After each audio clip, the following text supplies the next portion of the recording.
परमात्मा की भक्ति जो हमको लगता है या हमको ये महसूस होता है कि हम सत्संग जाते हैं या हम परमात्मा से प्रेम करते हैं या हम परमात्मा से जुड़े हुए हैं, ये हमारी सोच गलत है।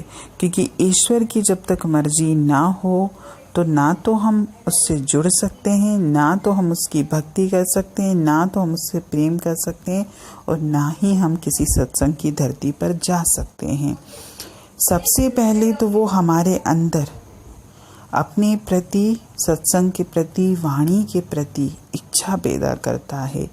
जब हमारे अंतर में इच्छा पैदा होती है तब धीरे धीरे वो हमारे मन को इस रास्ते पर चलने की शक्ति देता है।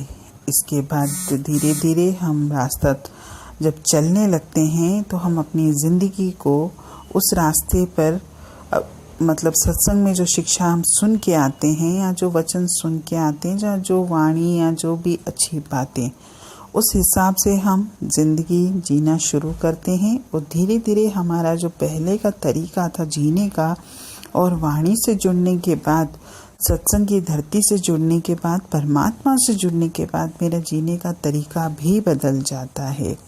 और ये मोहर ही उसके लिए जिम्मेदार है। यानी सबसे ज़रूरी बात यह है कि परमात्मा ने ही मुझे चुना है इस रास्ते पर आने के लिए। और ये चुनना यानी ये मोहर लगाना जो परमात्मा ने मेरे ऊपर लगाई है, ये मेरे हाथ में नहीं है, ये उस परम पिता के हाथ में है।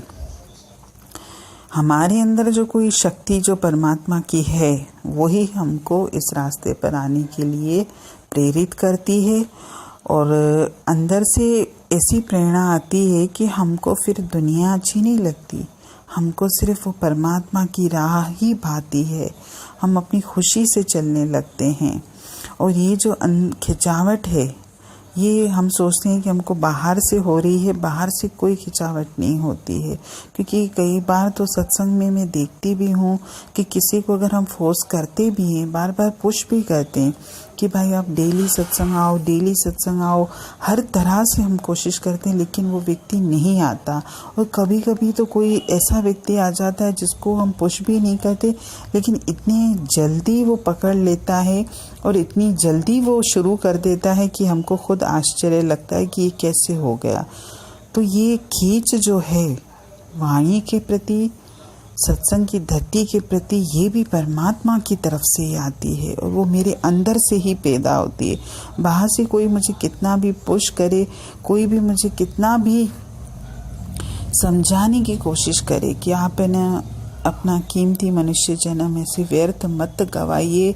अगर आपको सत्संग की वाणी मिल रही है, अगर आप समय परमात्मा के लिए निकालोगे तो अच्छा रहेगा। भले आप कितना भी किसी को समझाओ, लेकिन जब तक उसको अंदर से प्रेरणा पैदा नहीं होती वो परमात्मा से नहीं जुड़ता।